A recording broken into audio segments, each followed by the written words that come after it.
ចាសួស្តីពុកម៉ែបងប្អូនទាំងអស់គ្នាតោះថ្ងៃនេះយើងមកមើលសកម្មភាពជាងគាត់រៀបអតីតក្រហមស្លាប់កោងរបស់យើងចាដែលខ្ញុំចំណាំតែហើយលេងតែក្មេងតូចណាឥឡូវគឺកំពុងតែរៀបចំចា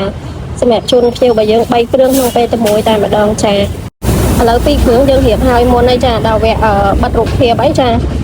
នេះសកម្មភាពបិទរូបភាពរបស់យើងគឺភ្លឺច្បាស់ដុតបែបហ្នឹងតែម្ដងចារូបភាពបើថាក្រហមគឺចេញក្រហមមកបែបហ្នឹងតែម្ដងចាច្បាស់ដុតបែបហ្នឹងតែម្ដងសម្រាប់ពុកម៉ែបងប្អូនដែលគាត់ឆ្លាញ់ពណ៌ក្រហមអីគឺពេញចិត្តខ្លាំងតែម្ដងចាហើយឥឡូវនេះយើងកំពុងតែបិទបន្តទៅមួយគ្រឿងទៀតចាព្រោះក្រហមយើងបិទហើយឥឡូវដល់វាបិទអស់ពណ៌សម្ដងចាតិចទៀតហើយរួចរាល់ 100% ទាំង3គ្រឿងហ្នឹងហើយចា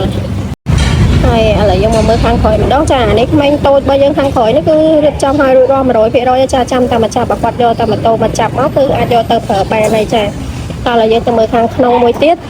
ខាងក្នុងនេះកំពុងតែឡើងដបូលចាប្រហែលជាមិនតិចទៀតអីហ្នឹងបានយកដបូលដល់តែដេចាក្រុងរបស់គេនៅខាងក្រោយហើយដបូលរបស់យើងកំពុងតែដេចាហើយដបូលរបស់យើងគឺរាយញៀបញឹកបែបហ្នឹងតែម្ដងចាអត់ភ័យខ្លាចថាប្រើអត់បានយូរឬក៏ប្រើទៅដកទឹកដកអីទេចាគឺមើលក្នុងវីដេអូហ្នឹងបានគឺរាយញឹកឲ្យបែបហ្នឹងតែម្ដងចាអញ្ចឹងសម្រាប់ពុកម៉ែបងប្អូនដែលគាត់មានតម្រូវការមិនថាប្រភេទអតិកម្មងឬក៏អតិធម្មតាអីគឺអាចធ្វើការកម្មងបានចាតាមរយៈ page នេះផ្ទាល់ឬតាមរយៈលេខទូរស័ព្ទដៃរបស់ខ្ញុំ3ខ្សែនៅក្នុងវីដេអូនឹងបានចាហើយក៏អរគុណច្រើនចំពោះការជឿជាក់និងគាំទ្រមកលើ page មិនយើងសិប្បកម្មធ្វើរទេះគ្រប់ប្រភេទយើងខ្ញុំផងដែរចាអរគុណបាយបាយ